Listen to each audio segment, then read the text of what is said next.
So let's just stand with the feet about hip distance apart, relaxing at the knees. We're going to start with a stretch for the neck. It's just taking your ear over to one shoulder.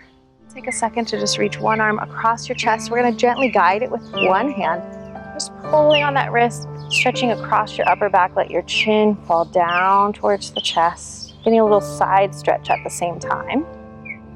See if you can begin to walk your fingertips towards the inside of that foot. Now, if that's a little bit too low for you, you could bend your knees. You may also choose to put your hands on the seat of a chair. Good, so while we're leaning over that front leg, let's walk forward, perhaps seeing if we could bring our elbows to the ground. From here, bringing the soles of the feet towards each other and stretching the toes in the opposite direction, just pressing down on them.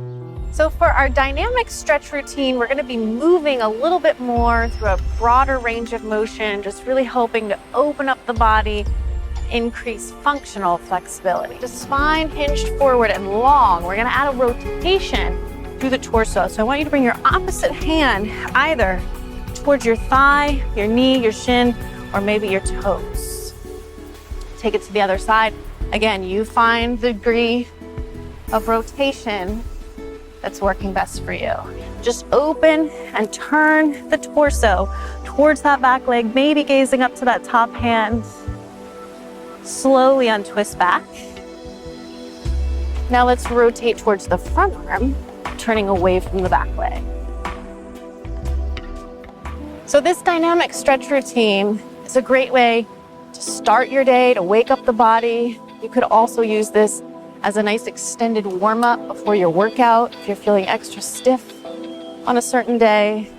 Moving on to a kneeling fencer stretch. Again, please use the pillow for the knees if needed, or choose that chair modification.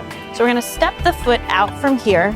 This is another great one for ankle mobility. I'm gonna reach the arms out to the side, bend and lunge into this leg, shifting the fingertips towards the floor, looking up to that top arm, and then slowly come back. So we're gonna come in and out, just trying to increase our range of motion, maybe just a little bit more each time. You may choose to intensify by adding a bridge through your hips on that reach. So just see what version of the movement feels best to you. So let's just begin standing comfortably with the feet about hip distance apart, relaxing through the knees and the ankles. Taking some nice deep breaths in, just thinking about expanding through the body as you inhale, spreading your fingers wide, lifting the heart. Take it to the other side, hugging that elbow across. Take one arm up and over and just walk the fingertips of that other hand out to take a nice side stretch. Making sure that that opposite hip stays connected to the mat as we lengthen out and over to the leg.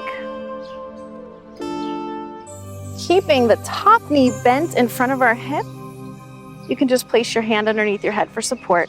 See if you can grab a hold of your bottom foot, pulling the heel in towards you, pressing your pelvis forward for a nice stretch through the front of the thigh and the hip flexor on that bottom leg. Just find that low crouch position. You can use your hands as much as you need them. If you feel comfortable here and your heels are down, you could also choose to use your elbows to gently open through those inner thighs. Again, just find what works best for you.